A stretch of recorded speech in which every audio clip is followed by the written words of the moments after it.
Karnataka's Sessions Court awards death sentence to 3 convicts in brutal rape and murder of an Israeli tourist and her Indian friend. In fact, crime took place in Koppal district of Karnataka on March 6th, and Karnataka's local court has awarded death sentence to these 3.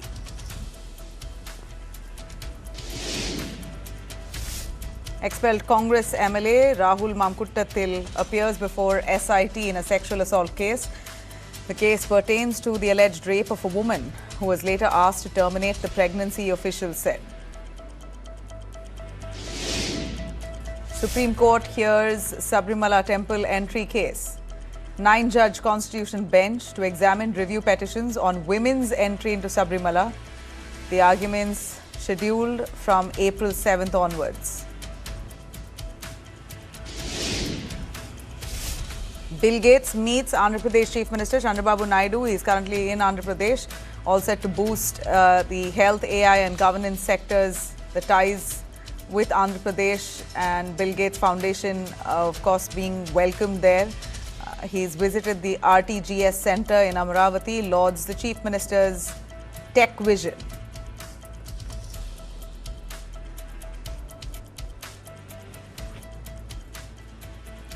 All right. Well, when you speak of AI, one assumes that none would know if you've used AI or not, but it seems like the story is completely different. As AI grows, detection and monitoring tools also getting better with it. Think you can use AI and no one will know anymore? Well, not anymore. There are now tools that can detect AI use, and that's exactly what's happened at one of the world's biggest accounting firms, KPMG. A senior partner at KPMG Australia has been fined 10,000 Australian dollars after 28 staff members were caught using AI tools to cheat in an internal training exams. Now, the irony here is that the exam that they cheated in was about the ethical use of artificial intelligence. The staff allegedly uploaded training material into external AI tools and generated answers, violating the company's policy. All 28 employees were forced to retake the test and pay heavy fines. The breach was reported to Chartered Accountants Australia and New Zealand as well, triggering an independent investigation into it. Now, this is not an isolated case. According to Financial Times, all 4 Big Four firms like Deloitte, PwC, EY and KPMG have all faced fines in recent years over cheating and misconduct scandals. In another recent case, Deloitte Australia submitted a government report filled with errors. The government of Australia was a client and it was filled with errors, and the firm later apologized, saying it was AI. They admitted that it was AI and also refunded part of the amount, the fees. Well, Australian senators are now calling for tighter regulation of AI use. KPMG CEO Andrew Yates says that the firm began monitoring AI use in 2024, and that's exactly how they managed to discover these breaches, that they are getting better with detecting AI usage. Monitoring will now be strengthened, is what KPMG CEO has said. In fact, the company is actively using generative AI in its work. That said, we're looking at companies also relying on AI a lot to summarize documents, draft emails, speed up research. That is, according to them, smart productivity. In fact, a lot of them are being let off, they're downsizing, all because they have now AI tools to do the work. But using AI to cheat exams, of course, crossing the line here. In professions particularly related to auditing, law, finance, medicine, all of this demands a lot of integrity. And of course, even client anonymity and client data protection is something that is of prime importance for these companies and for the clients. Of course, they're the big companies. Imagine if client data is leaked into AI. Now, that was the fear, especially in this case when the partner was fined. The fear was that a lot of personal information and data of clients may have been compromised by uploading it on AI just to get your answers. Well, companies now detect AI misuse through software that studies writing patterns, copy-paste behavior and typing rhythm. Managers also check whether a person can exploit their answers clearly.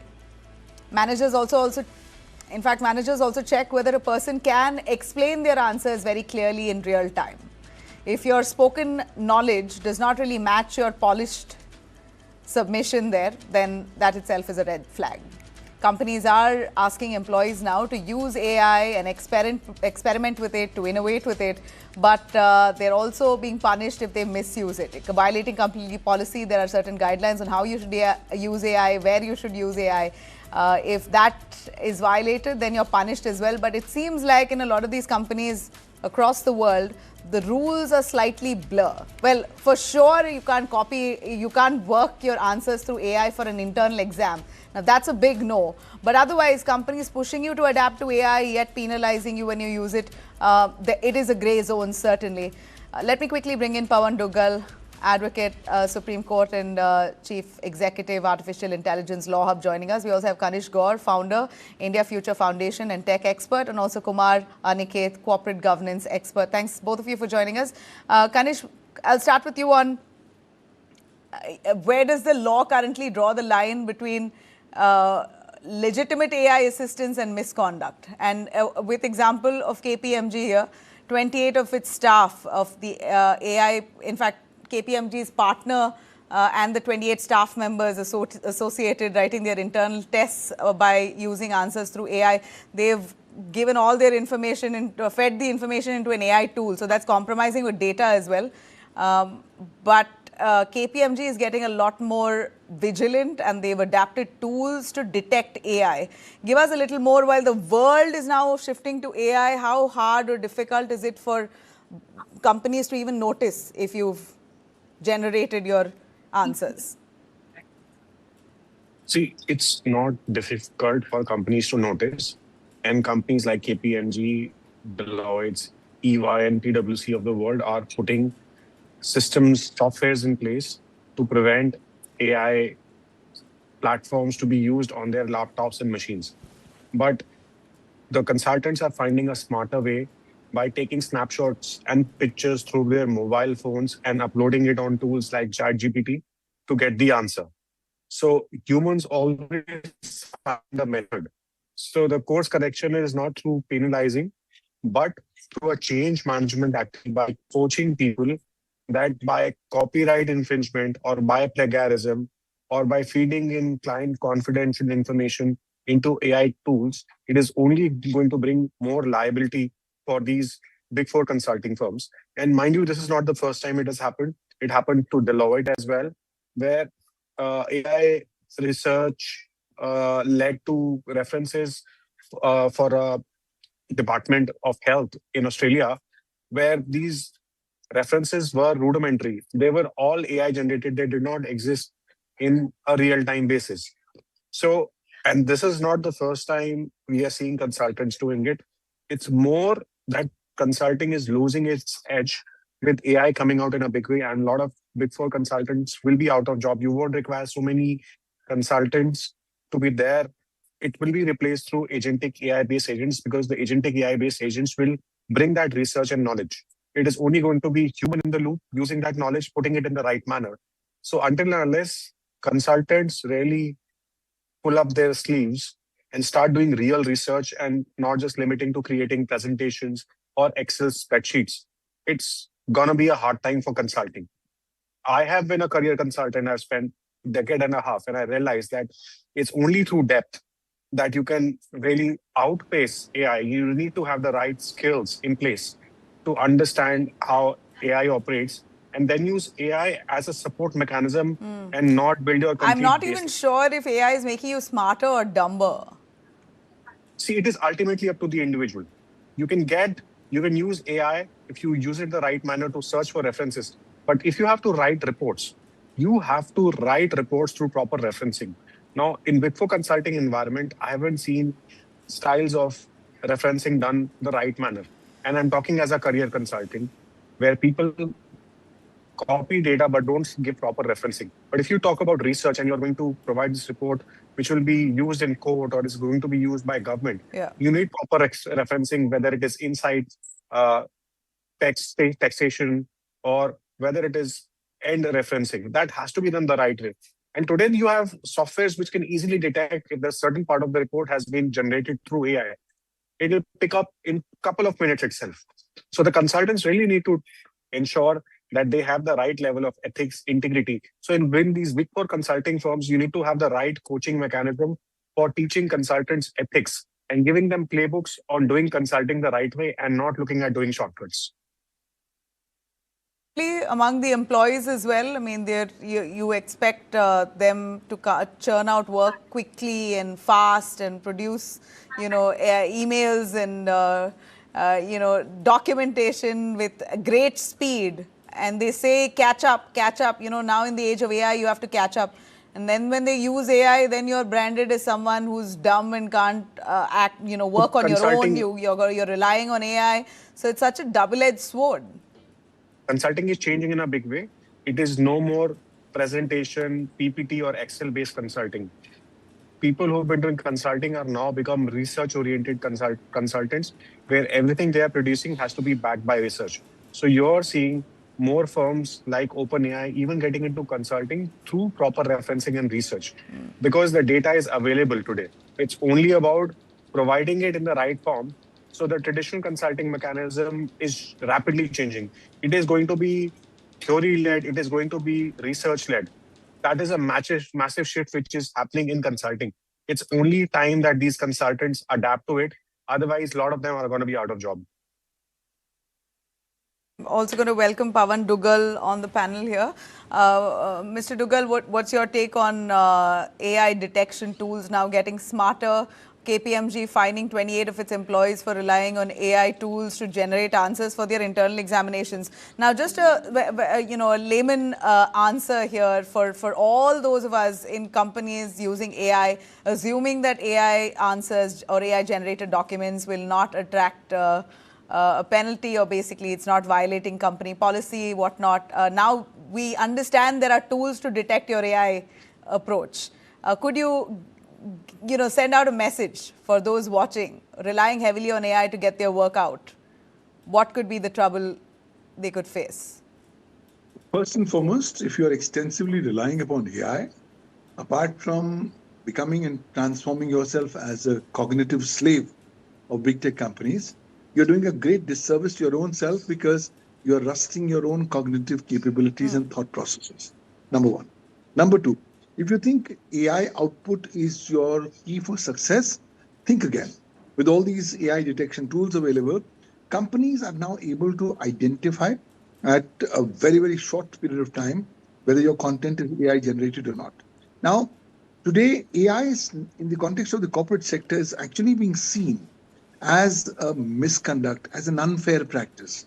Why? Because while the productivity and the efficiency elements of AI are well appreciated, the problem is AI is indoctrinating almost all kinds of responses into a single harmonized kind of an approach. So your creativity goes for a 6. More importantly, if you use your AI tool for your output, you're effectively sharing all your corporate data with the AI algorithm. And the algorithm company, in its terms and conditions, tell you, please don't share any of your information, because whatever information that you share with us, whether it's corporate or otherwise, will be deemed by us to be public information, where the entity concerned or the company concerned will have no privacy. So consequently, you're exposing the secrets and the working methodologies of the company to AI for all times to come, because once this content has been put into AI, it's going to remain on a perpetuity basis on the database, which effectively means the next time any of this firm's content would be generated internally, tools will always say that this is nothing but copied from AI. So I think people need to start understanding that the honeymoon with AI is over.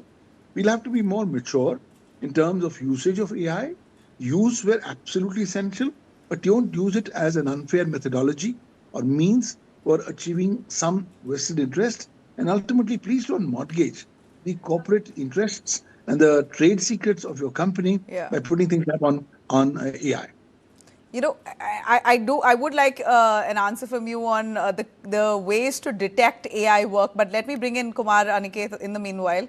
Kumar Aniket, a lot of employees believe that there is a push to adapt to AI, but yet when AI extensively is used, then your services are no longer required, because then they can get it done from AI. Why do I need a mediator, right? So employees very confused whether to catch up use AI?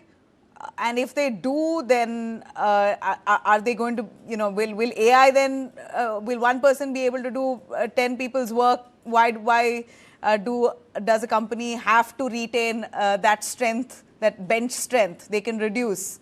So it's a very tricky situation for employees as well on what approach to take, whether to to take their time and churn out authentic documents and authentic pieces of writing, or be faster and just generate more as what's expected.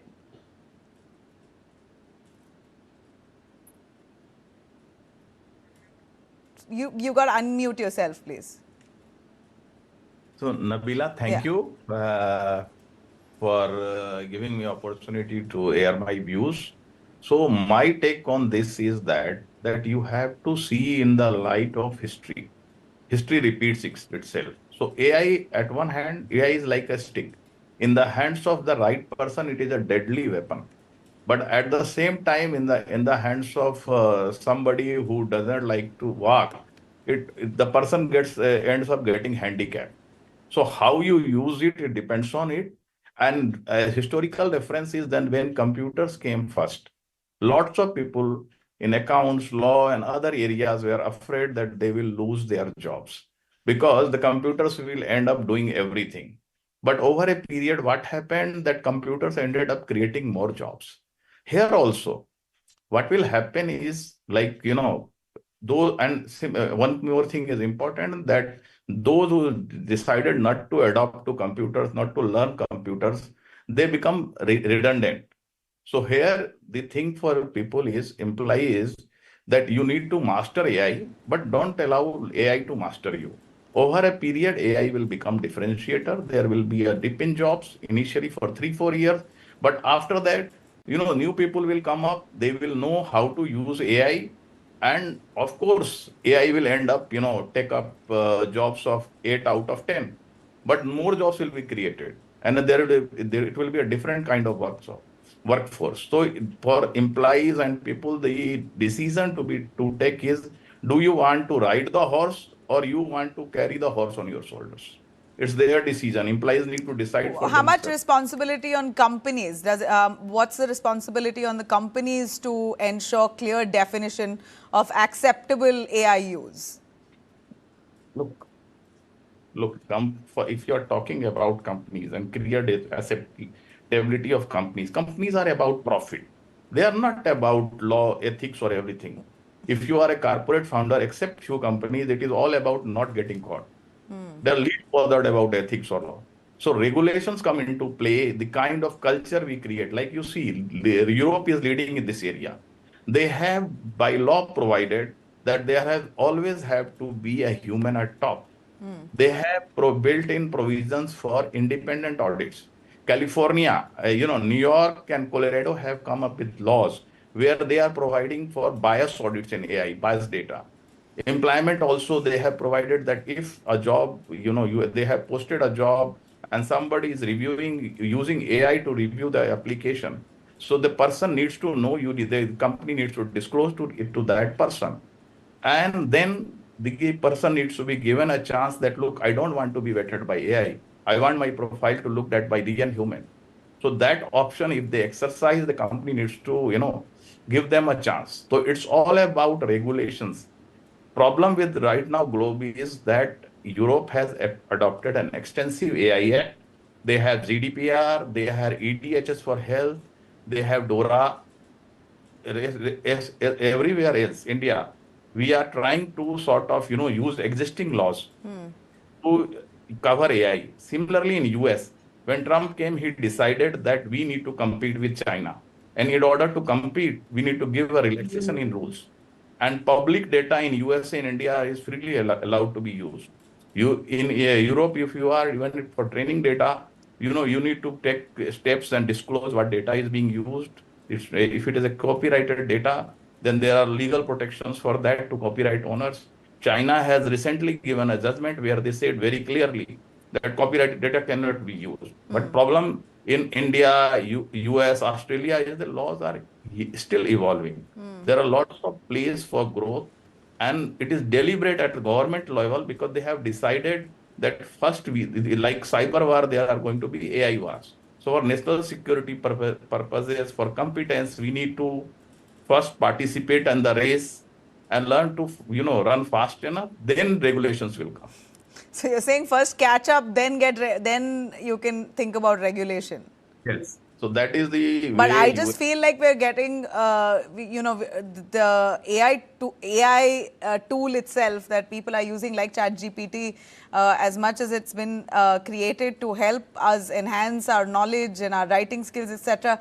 I feel more and more it's dumbing down the larger population. People are barely using their thought. Kanishk, would you want to comment on that?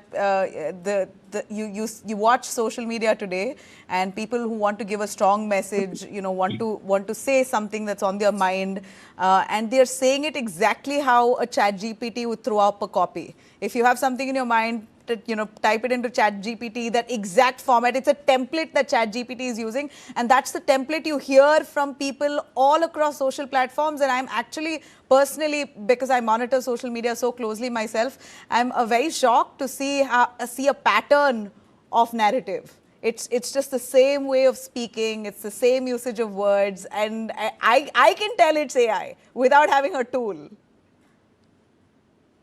Absolutely, Nabila. The key part is not only on social media, even the ministers who are making those fancy speeches, Yeah. their executive assistants are today creating those fancy speeches using ChatGPT or other AI tools like Gemini. And you will see a lot of times the reports which are put out in magazine, newspapers, people forget even to remove the logos and signs of ChatGPT, and they are blindly copy pasted. So the content that is being generated today across journals, newspapers, social media, even ministerial speeches is full of AI generated content. So you need to have clear demarcation, different rules set out, whether it is the parliament, whether it is about reporting a particular article, that it has to have certain minimum level of AI, certain percentage. Beyond it, it of no value, because it's only machines which are writing content and making everyone dumb. So either it has to be what, 10, 15, 20%. That could be decided on the area of work. In terms of scientific Forget research or literature, articulation. it could be lesser. Yeah, right. You said research. Forget articulation. Okay, you can probably better your language with the use of AI. But again, it's all sounding the same to me. But even then, facts on AI, they're getting it so wrong. ChatGPT still can't get the fact that Trump is the current president of the United States. It still throws up as former president. So and a lot of people who do not cross-check are publishing exactly that material. Former president of the United States, going by ChatGPT. They assume and believe that ChatGPT is holy grail. Whatever is coming up there is a fact. But there a lot of negatives are shown as positives. It's just I don't know what it's doing to our knowledge bank. Mr. Duggal, do you believe that in the future we're going to see this a large population who are dumb enough not to actually speak a sentence but are able to articulate very well in writing thanks to AI? Well, we are already going through a new phase.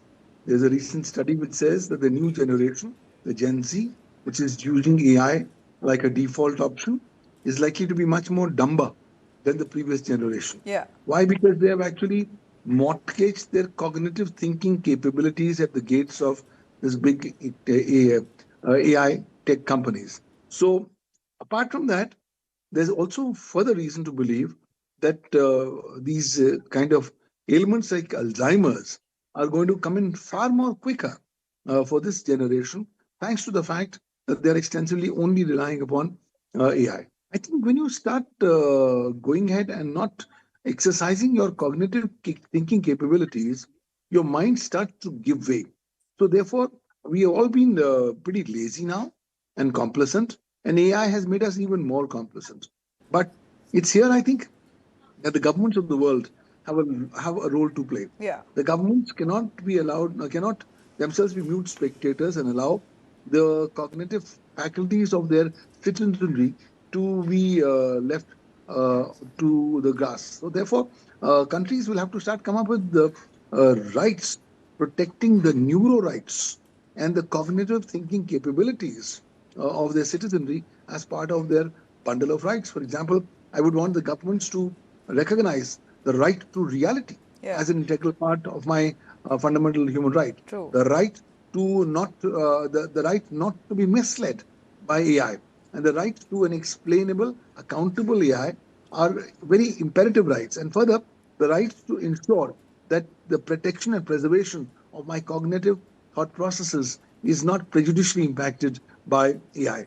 So a lot of work will have to be done. But what kind of standard do we need? I mean, do you think we should, in fact, you said we should, global standard for AI use in professional services, medicine, accounting, all professional services that need your intelligence and depth and knowledge? Shouldn't there be a law that kind of, is set so that you don't rely on AI?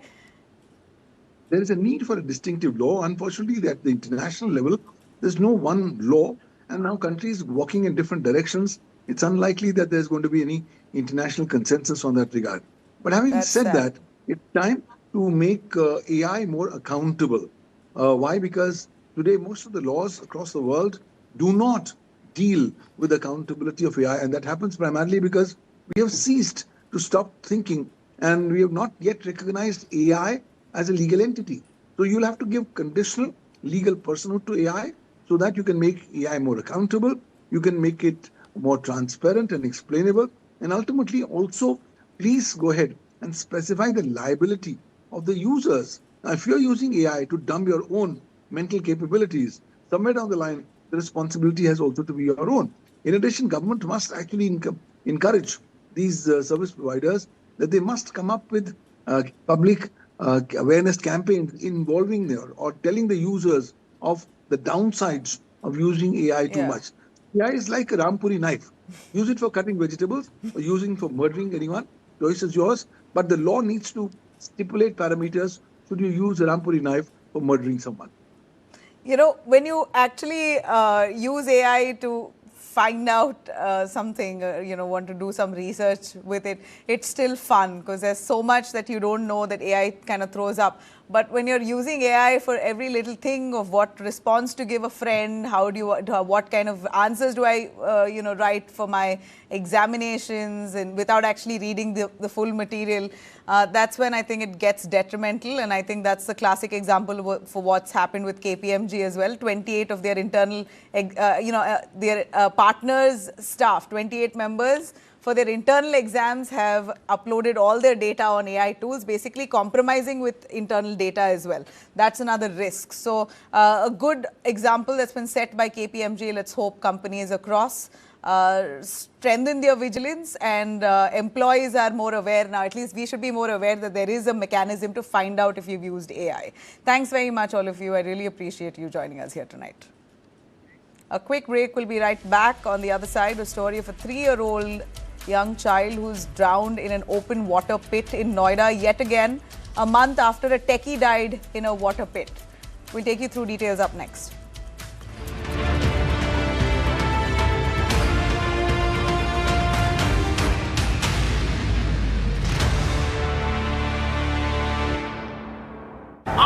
रश्मि, ये madam बड़े शहर से छोटे शहर बसने जा रही है, बता। छोटे छोटे शहरों में ही तो है बड़े बड़े अखाड़े, नए नए दावपेच सीखेगी और फ्यूचर में मेडल जीतेगी। पर बेटा, इनका फ्यूचर? बड़े पापा, SBI लाइफ से इनका फ्यूचर सिक्योर है। अभी तो इसकी जीत का इरादा पक्का है। करो पूरे अपने इरादे, अपनों से किए सभी वादे। SBI लाइफ अपने लिए, अपनों के लिए। पढ़ता है, खेलता है, झूलता उछलता है, दौड़ता कभी कभी दौड़ कराता है, आगे आगे बढ़ता है इंडिया, अमूल दूध पीता है इंडिया। ये शहर भी तो अंगना तेरा मेरा, इसको भी रंग दो।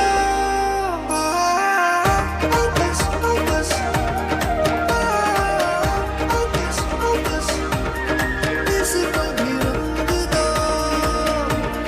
दुनिया को रंग Colour Opus Paints.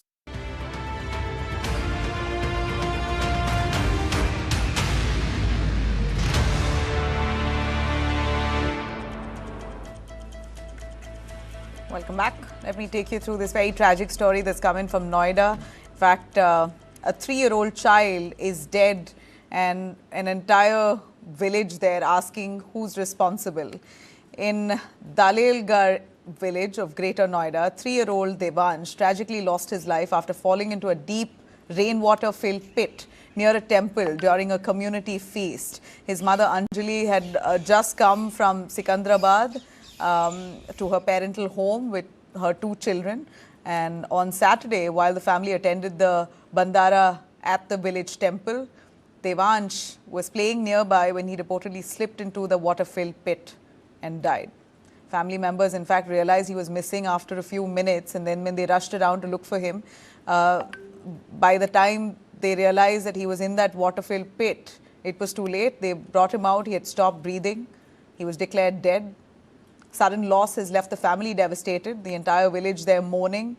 But this fatality comes just 1 month after the death of 27-year-old techie, a professional, Yuvraj Mehta, remember, who died in sector 150, whose car fell into a water-filled pit. This is a very, very similar incident, again happening in Noida. And yet authorities saying that, well, you know, post-mortem work instead of precaution taken. It's always that. And even in this case, we are seeing the same. When the techie died, the entire civic administration rushed to ensure the area was all fixed, and if there were any open holes, they were all sorted. But here, a little far away from these busy areas of where the techie lived, here is a village which had an open pit, and nobody cared for that. And a 3-year-old child has died. Residents say that the pit had been lying open for a long time and filled with rainwater after the monsoon season this time. In fact, they claim that they repeatedly complained to the Greater Noida authorities as well. But alas, no action was taken. Here the mother speaks as well. इधर उधर देखा, सब जगह नहीं मिला। फिर ये कह लगे तालाब की ओर को देखो, तो तालाब में लड़का गया, उसका मामा, तो उसको देख घास आस हटाई, तो देख के आई, तो उसे टोपा मिला उसके मामा को। तो जब उसमें बढ़कर जब निकाला वो, हम तो ये चाहते हैं बच्ची को कुछ करो। देखो बच्चा तो गया, और बच्चे भी गिर सकते हैं। आज तो हमारा देवता है जी, कल को और भी कोई है जी, बाकी सुविधा करो तुम। Terribly tragic. Villagers have expressed anger, accusing the Greater Noida authorities of negligence and inaction. The Noida authority on their part say that this land is basically a private-owned farmer's land. It's not government land, suggesting limitations in direct intervention. Imagine. वहाँ के पुजारी जी से भी बात हुई, तो पुजारी जी ने कहा कि हाँ, वो लड़का पहले लोग बैठ के यहाँ पूजा कर रहे थे, पर लड़का अब निकल गया और सीढ़ी के रास्ते वो नीचे लोग कर वहाँ चला गया था, वहाँ फंस गया जा करके। वो चूँकि छोटा बच्चा था, नहीं तो न तो पानी है तालाब में इतना, न तो कोई डूबने की इतनी कोई संख्या, और वो रास्ता बना हुआ तो उस रास्ते से कोई भी जा सकता है, तो उसको तो बैठ कर नहीं सकते। नहीं, अधिग्रहित जमीन हमारी नहीं है, प्राइवेट जमीन। हाँ, प्राइवेट जमीन, अधिग्रहित जमीन हमारी है ही नहीं। It's terribly tragic that they don't even feel the responsibility or feel the need to take that responsibility on themselves and admit that this was a fault and oversight and we should have done something. Imagine the villagers have been complaining to the authorities as well repeatedly, but yet they allowed this to happen. They clearly allowed this to happen. This hazardous pit was left exposed despite villagers begging the authorities to cover it up. So what if it was private land? We don't even know if it was, but if we go by what the authorities claim, if it was indeed private land, does that mean they allow for risk to be just open and waiting for an incident to happen? Well, it's just sad and shameful. Amit Gupta, Senior Executive Member, District Development Residents Welfare Association, the DDRWA Federation, joining me live. We also have Ranjan Dwivedi, former DGP of Uttar Pradesh. Thanks very much, both of you, for joining us. Amit Gupta, what's your take on this? The authority saying it is a private farmland. I feel disgusted hearing that. And it's not like they did not know that this pit was open. The villagers have been often complaining to them, saying it's a death trap, but they've refused to act. How does it work? Give us a little sense of, even if it is private land, if there is access to public, shouldn't that be monitored?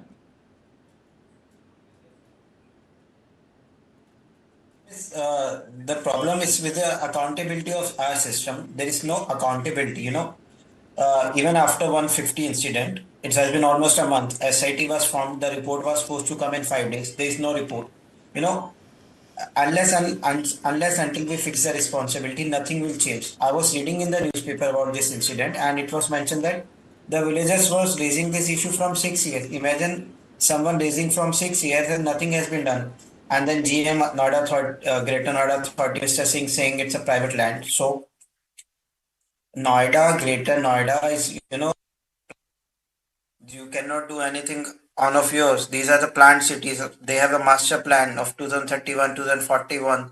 These are the best cities of India with the best infrastructure budget like of any, big ministry. Nothing has done. And giving excuse of private land is something that they always do. Even today, if I talk about Noida, I've raised an issue about Noida Sector 50. There's two school called as Manav Rachna and LK School. Just opposite to them, there is a big drain of around 12-15 feet wide and 5-7 feet depth. There is no, security wall or the safety wall on the corner of the drain. And the kids, and it's a busy market, and kids, after school time, the kids used to stand there if somehow someone not able to follow it or not able to see it, that person, especially that kid, will go into that drain. Who is responsible? No one. Unfortunately, it's to say that in our country there's no value of human life.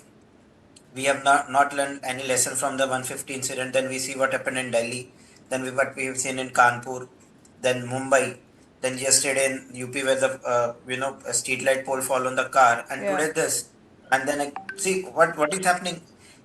Again, the issue is that there is no accountability. What they do is, form a committee or SIT, and then, suspend a engineer or junior engineer who is actually not responsible for these things, and then give a small compensation, and then we forget. Do we remember that such incident happened around 2 years ago at New Delhi railway station where a lady lost his life? What about the Delhi incident where few, students lost their life in that basement incident? Yeah. Well, I was there myself reporting it on the ground, and it was at that point, whatever quick fixes they did, even now I bet you none of those basements have been fully cleared. They still function with those violations, So yeah, you're right. There's no accountability, and it's no matter how much you speak, whatever coverage we do, ultimately I just don't know. There's a wall, I think, that they work behind. They don't want to listen. They don't want to take accountability. The official there is saying it's not even our duty because it's private land. He's saying it to the media in front of the cameras, and that's what shocks me.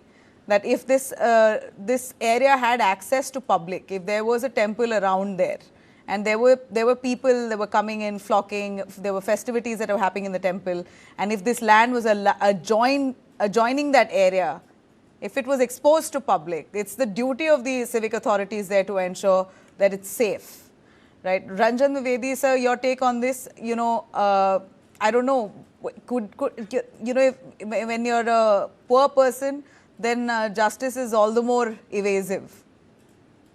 And I think that's what will happen here to this family. Well, Naviraji, firstly, thank you for getting me on your show, and thank you very much for flagging this incident and the typology of these incidents, because they're very serious and innocent people lose their lives for no fault of theirs. Now, you see, we have to look forward. We have to look forward and see what is the lacuna and what needs to be done. Firstly, there's a lack of SOPs for all such excavations and pits being dug anywhere. In the 150 sector incident, or when manholes or soak pits are made, there should be proper SOPs, and one part of that should be that should be a board showing what are the precautions that are supposed to be taken, and have they been taken or not. And those boards should have a telephone number where the people can then report to the authorities that, look, these precautions have not been taken, number one, and then authorities take very strict action. You see here, the legal structure is so poor. In India, if you in the old IPC, if you killed somebody driving rashly, the maximum sentence was just 2 years. Yeah. In other countries, 10 years, life imprisonment, your driving license suspended. Yeah. In the new BNS has been made 5 years, but even that's too low. Yeah. So what I'm saying is that adequate legal structures are not there, penalties are not there to punish such incidents. This is not a new thing.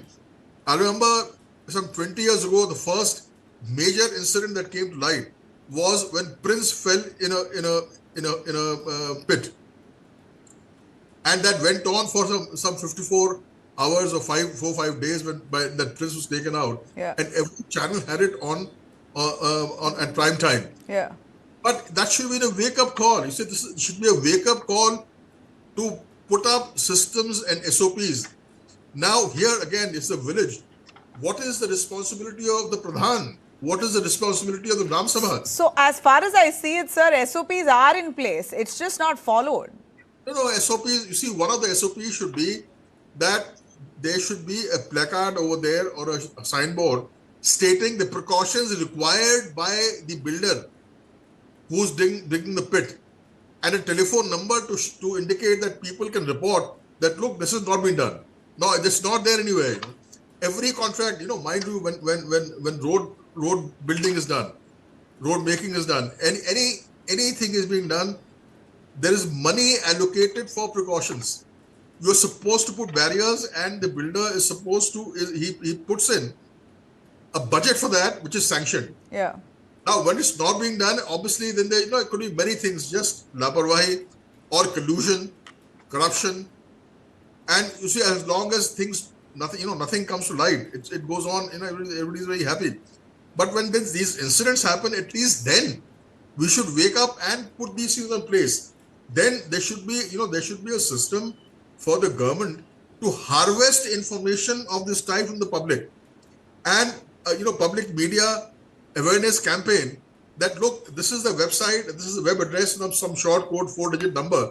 If you find anything of this type, please report on this. And this report should be put on a website in public domain, and people can then monitor that, look, what is happening now. We are the service, we are a service hub. We service all other countries. We are so good at doing that. Yeah. But our own service is so bad. That's what I'm saying. So, it's a wake-up call, and, I'm very happy that you brought this thing on the table. And I'll also write on this and you see, the UP government in any case has put up a website to harvest suggestions, and this would be one of the eminent ones, that this should be there, and, I'll personally take it up and write.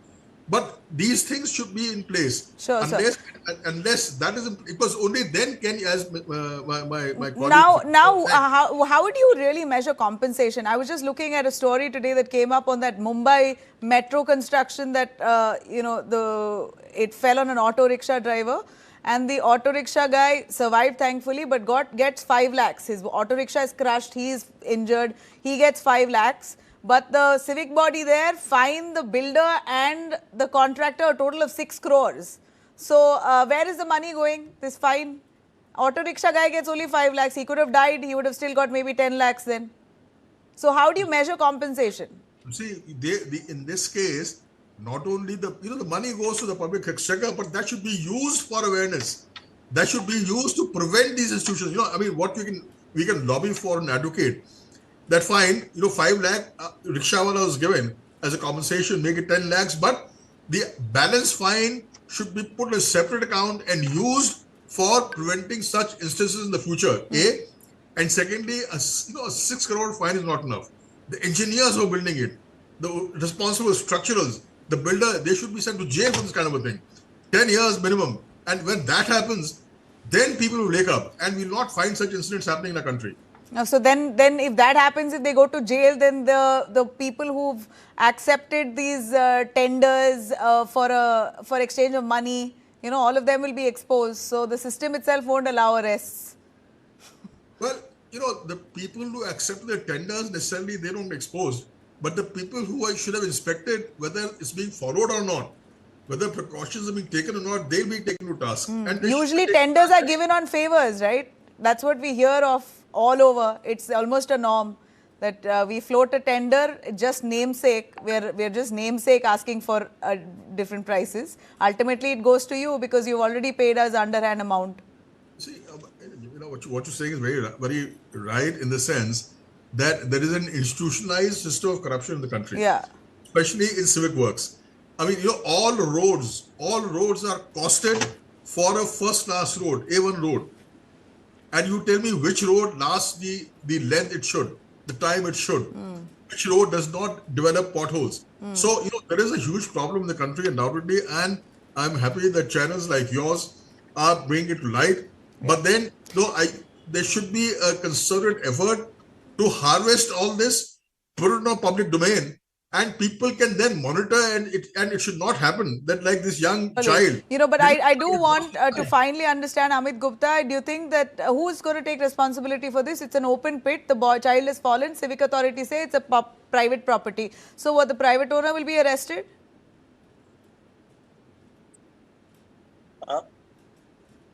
If there is a negligence on the part of the private owner, he should be. But the problem is there is no one responsibility. As sir is mentioning that these issues on suggestion should be listed on the public domain. I'll give you an example. There's I mentioned about sector 50. There's a electricity pole which is totally damaged and which is lying on a tree. I've written 3 complaints on UPCM portal. I've talked to that JE of that area, UPPCL. I talked to the SDO. I even informed the DM Gautam Budh Nagar. Even after today, 6 months, that pole is still lying in the air.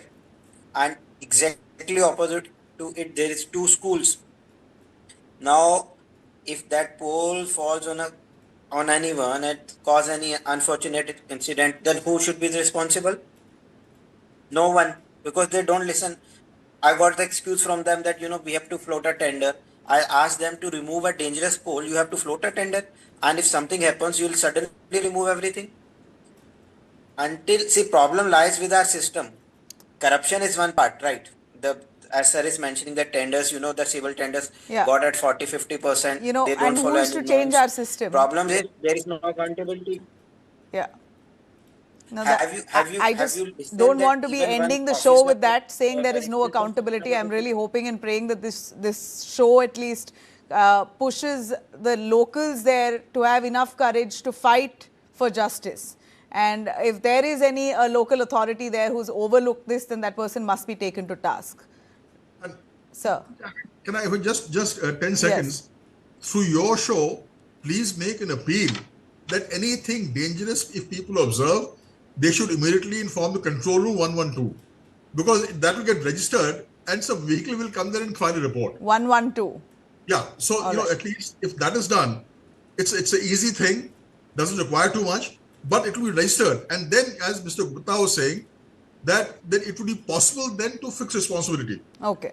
112 will inform the concerned person that look, this is a problem. Please take care. Right. Well, let's hope this message goes out. I really appreciate both of you for joining us here tonight. Thank you.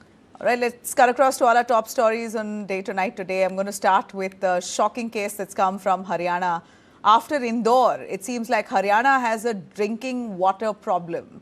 An alarming public health crisis is currently unfolding in Haryana's Palwal, where a series of deaths have been reported that's triggered fear among residents, and they're suspecting that to be contaminated water. 12 people have died, including 5 children, in a month's time after a viral illness that's caught them, with several others still currently receiving treatment at Nalhar Medical College. Victims have shown symptoms of fever, abdominal pain, vomiting, jaundice, and preliminary findings pointing to severe liver complications linked to viral hepatitis. Residents say this could be contaminated drinking water, blaming broken pipelines and poor sanitation there.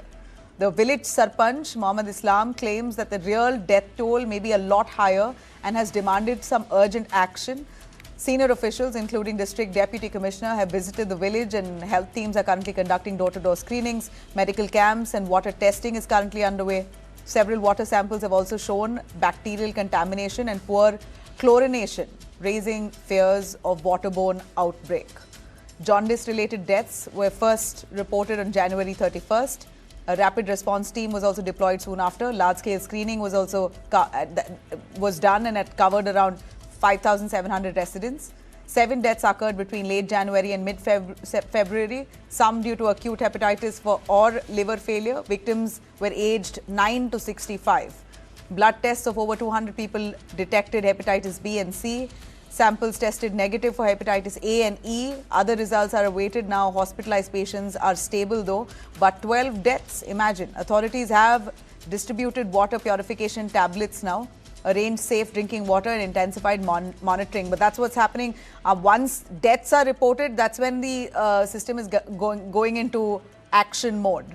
For now, health teams are on high alert and people there in the locality are staying cautious. Well, all you can ask people to do now is basically boil your drinking water. That's possibly the first line of defense. Now, a political remark has sparked public controversy in Tamil Nadu, drawing some sharp reactions from the film industry and beyond. Actor Trisha Krishnan, who reportedly is in a relationship with actor Vijay, who started his political party TVK. She is now strongly condemned comments that have been made by Tamil Nadu's BJP president, Naina Nagendran, after he referenced her while trying to target actor Vijay.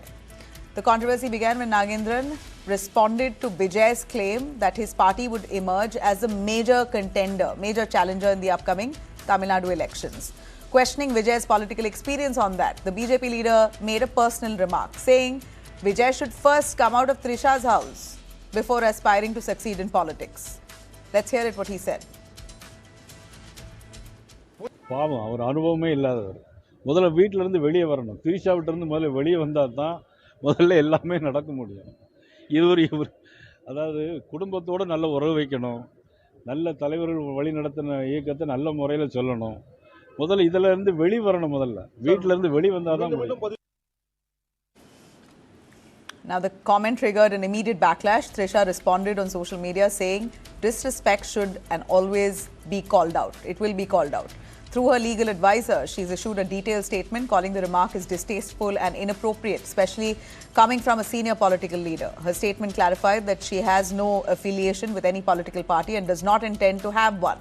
It stressed that she wishes to be known only for her work and that personal lives should never become the subject of political commentary, particularly by those in positions of public responsibility. Initially, Nagendran defended his statement and said that he would not withdraw it. However, speaking later in Tirunelveli, he's expressed regret, describing the reference to Trisha as a slip of tongue, while maintaining that he does not speak wrongly about anyone. An apology, but not quite. Now, political tensions in Karnataka are rising. The RSS, Rashtriya Swayamsevak Sangh, faces fresh legal and financial allegations from the Indian National Congress government in Karnataka. At the centre is Priyank Kharge. He has accused the RSS of financial opacity and alleged money laundering without evidence. Speaking in Bengaluru, Kharge questioned its funding, especially donations called Guru Dakshina. He's asked where the money comes from, who pays for it, and why, according to him, the RSS faces no tax scrutiny like the others. He claimed thousands of affiliated bodies are linked to the RSS. He alleged funds came from countries like the US and the UK. He says there is little clarity on where this money comes from or how it is spent. He's vowed to keep pressing until the RSS is formally registered. He says no organization should be above the law. Formally register the organization. No, that's what Mr. Mohan Bhagwat said, that the RSS runs on Guru Dakshina. If that means, as per the RSS, the Guru is the flag, the Bhagavad Dhwaja is the flag, right? The Bhagavad Dhwaja is their Guru. So Guru Dakshina, they're collecting in the name of the flag. Can I also do the same? Tomorrow I'll also put up some flag and say this is my Guru, and I will collect Guru Dakshina on this on its name. See, in India, even in temple, when somebody donates, that is audited. Are they above God? Are they above the law of the land? Is all I'm asking. Now, his remarks comes after Mohan Bhagwat said the RSS is a body of individuals and does not need registration. The BJP has responded sharply from Kalaburgi BJP leader Dr. Sudha Halkai has accused Priyank Kharge and the Congress of targeting the nationalist organizations. Probably they are not understanding what is RSS. RSS is Rashtriya Swayam Sevakara Sangha, which means the selfless service to the nation. And the people who are doing the selfless service to the nation, these people look like devils for them. See, look at their mindset. They are absolutely, showing, broadcasting what mindset they have got. And every time Mr. Priyank Kharge is... Now, with Kharge signaling legal action and the BJP calling it provocation, the clash is no longer just ideological. It's turning into a full political and legal showdown. The conflict has been building since late 2025 when Priyank Kharge raised concerns over RSS activities in Karnataka's government schools and public grounds. With legal questions and political attacks now only mounting, this is no longer just a policy dispute. Now, a heartbreaking tragedy in Kerala has become a powerful story of hope and humanity. 10-month-old Alan Sherin Abraham was declared brain dead in Amrita Hospital after suffering critical injuries in a road accident earlier this month. Despite intensive treatment and emergency surgery, doctors could not save her. Now, in an extraordinary act of courage, her parents have chosen to donate her organs, giving new life to 4 people through that little child. The process was coordinated by the Kerala State Organ and Tissue Transplant Organization.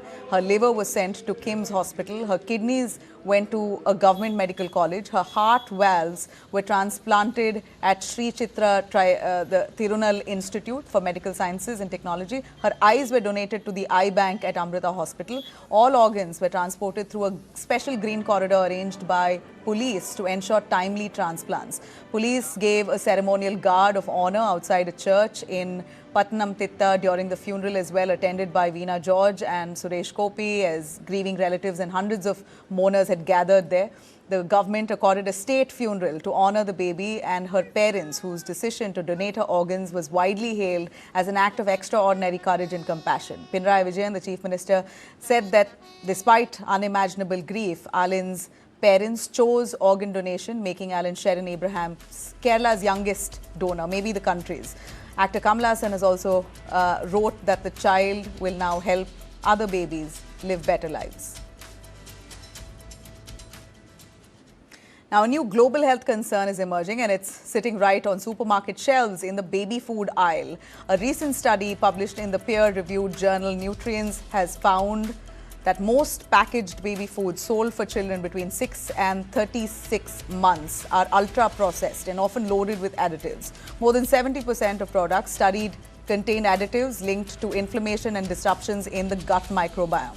In fact, in many cases, the main ingredient wasn't a fruit or a vegetable, but a combination of cosmetic additives designed to improve taste, texture, and shelf life. Experts warn that infants' digestive systems are still developing, making them more vulnerable to such ingredients. The research, supported by the data from the George Institute for Global Health, has also found that ultra-processed baby snacks and pouches contain significantly higher sugar levels, even when labeled no added sugar. Health concerns are growing now. According to the Center for Disease Control and Prevention, ultra-processed foods already make up a large portion of children's diets, and higher consumption has been linked to obesity, diabetes and heart disease later in life. Nutritional benchmarks are also falling short. Many products fail to meet protein and calorie guidelines set by the World Health Organization, while some exceed recommended salt limits. The takeaway here, not everything marketed is healthy. As healthy is basically nutritionally ideal. Experts say reading ingredients, labels and choosing minimally processed options is the best. Thanks very much for tuning in. Have a great evening.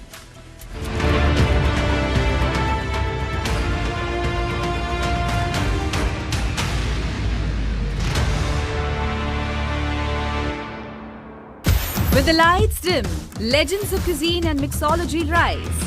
This is where hospitality meets honor. From iconic hotel bars to unforgettable dining experiences.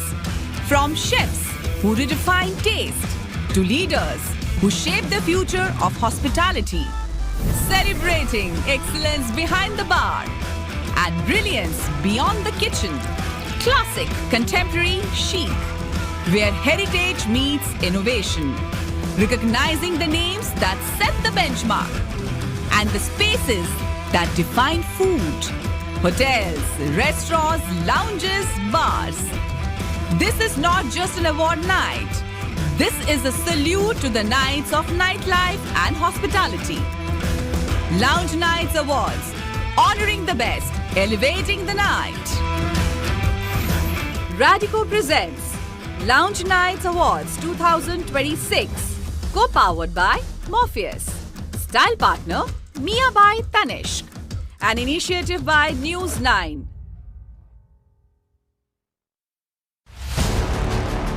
Bangladesh is on edge. Protesters also targeted symbols of Bangladesh's political history. Mr. Yunus is being the new Jinnah of Bangladesh.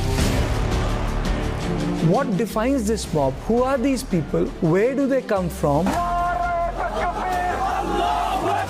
Pratham Alo, the newspaper, has also called it a terror attack. Yunus is the Osama bin Laden of today's world. The state has no strength, or those who are on the street are the state themselves. There's nothing called spontaneous mob. There's a theory called you keep the pot boiling.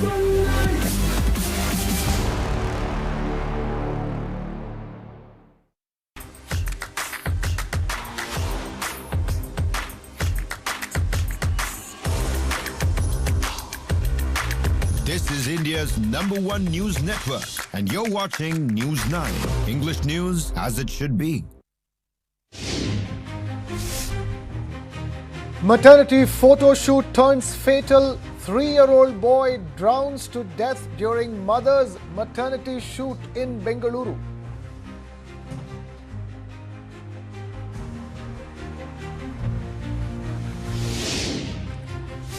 Prime Minister Narendra Modi to visit Israel on a 2-day trip from the 25th till the 26th of February to boost bilateral ties. Israel's Prime Minister Benjamin Netanyahu confirms that PM Modi is likely to address Israel's parliament.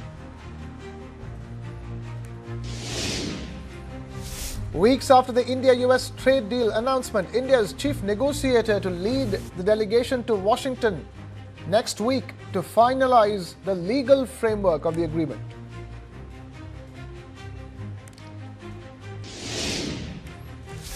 CBSE's new Class 10 exam guidelines, first board exam mandatory for students, no second attempt for those missing 3 or more exams.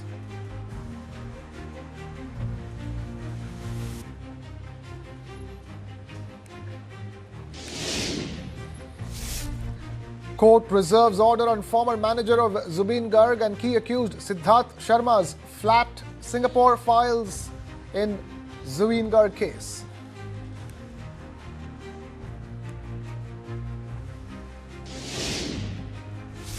Three inmates, including 2 Pakistanis, escaped Jammu and Kashmir juvenile observation home after attacking the cops on duty.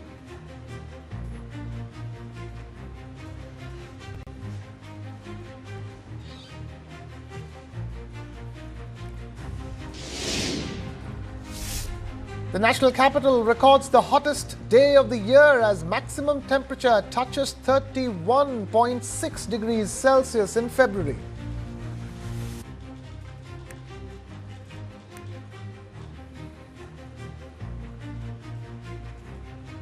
You're watching News9. I am Krishna Kumar. We begin with the tragic incident that has been reported from Bengaluru's Neelamangala area, where a 3-year-old child drowned during a maternity photo shoot for the mother.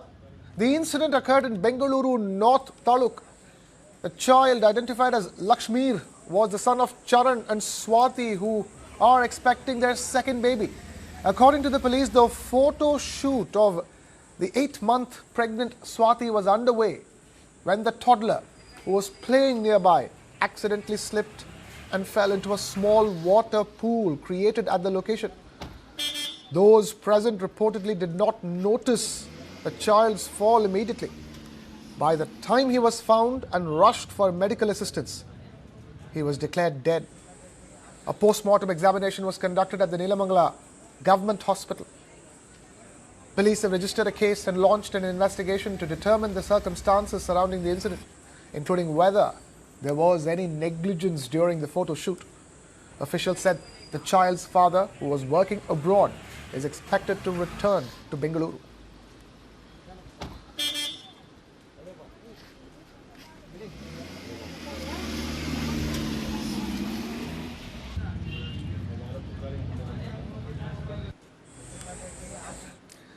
Shifting focus to Tamil Nadu, where BJP chief Nayanar Nagendran has expressed regret over his controversial remarks involving actor Trisha Krishnan while attacking actor-turned-politician and chief of the TVK party, Vijay.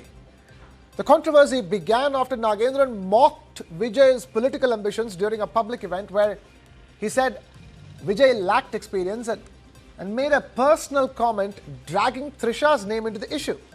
The remark sparked a political row and drew strong criticism from several quarters. Soon after, the actor herself, Trisha, responded through her legal advisor, calling the comment distasteful and inappropriate. She made it clear that she is politically neutral and does not want her name to be dragged into political debates. She also said she wants to be known only for her work. Leaders from parties, including the DMK,